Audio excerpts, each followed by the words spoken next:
السلام علیکم ورحمۃ اللہ وبرکاتہ۔ رہبر اسلام یوٹیوب چینل میں آپ حضرات کا استقبال ہے۔ روزانہ ہماری بحث ہندو دیوتاؤں پر ہو رہی تھی۔ ان میں سے جو 4 مشہور دیوتا کا میں نے آپ حضرات کے سامنے ذکر کیا، ان کا خلاصہ پیش کیا اور ان کا تعارف سنایا اور ان کے کام سنائے۔ اب ہمیں یہ جاننا ضروری ہے کہ مورتی پوجا کب سے شروع ہوئی، یا ان کے پاس مورتی پوجا کی کوئی حقیقت ہے یا نہیں، اس کو جاننا ضروری ہے۔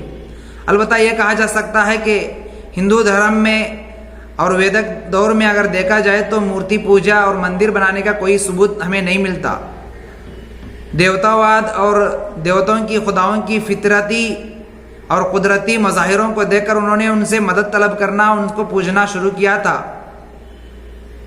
ہریدت لالنکار اور ڈاکٹر ہریدر گوئل نے کہا، تحقیق کے مطابق کہتے ہیں کہ ہندو دھرم میں کوئی مورتی پوجا نہیں تھی، نہ ان کے مندر تھے، نہ مٹھ تھے، نہ مجسمے تھے۔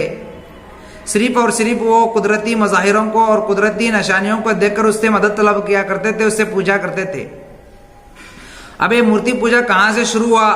یہ بات ابتدائی ویدک آریوں کے تعلق سے کہی جا رہی ہے کہ ورنہ ان سے پہلے ہڑپا اور موہن دھرا کی جو کھدائی ہوئی، اس کھدائی میں ان کو جو مورتیاں ملی تھی، اس سے انہوں نے اس کو پوجنا شروع کیے تھے، جس سے ان کو بہت سارا عروج حاصل ہوا۔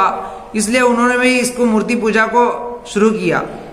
اور بودھ اور جین دھرم کے عروج میں بت پرستی کا بہت بڑا دخل حاصل تھا، اس لیے انہوں نے اس کو شروع کیا۔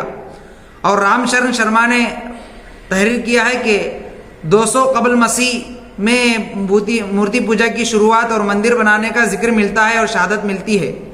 قبل مسیح سے مراد حضرت مسیح علیہ السلام نہیں، حضرت عیسیٰ علیہ السلام کے زمانے سے پہلے کو کہتے ہیں۔ ان سے 200 سال قبل، ان کے پیدا ہونے سے 200 سال قبل اس مورتی پوجا کا آغاز ہوا اور اس مندر بنانے کا ذکر ملتا ہے۔ اگر ہندو محققین سے اگر پوچھا جائے تو کہتے ہیں کہ ہم نے ہر دور میں وحدت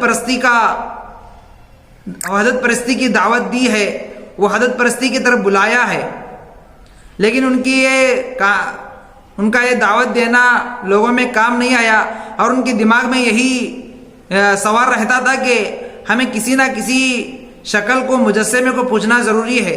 تو ہر ایک ہندو یہی سوچتا ہے کہ دیوتاؤں کی کوئی نہ کوئی مجسمے اور انسانی شکل کے مجسمے ہوتے ہیں، اس لیے وہ مورتی کو سامنے رکھ کر اس کی پوجا پاٹ کرتے ہیں۔ چنانچہ یہی خلاصہ تھا جو آپ حضرات کے سامنے مختصراً سنایا۔ انشاءاللہ کل کے دن وحدت پرستی پر بحث ہوگی۔ آپ حضرات ہمارے چینل کو سبسکرائب کیے ہیں تو میں آپ حضرات کا شکریہ ادا کرتا ہوں۔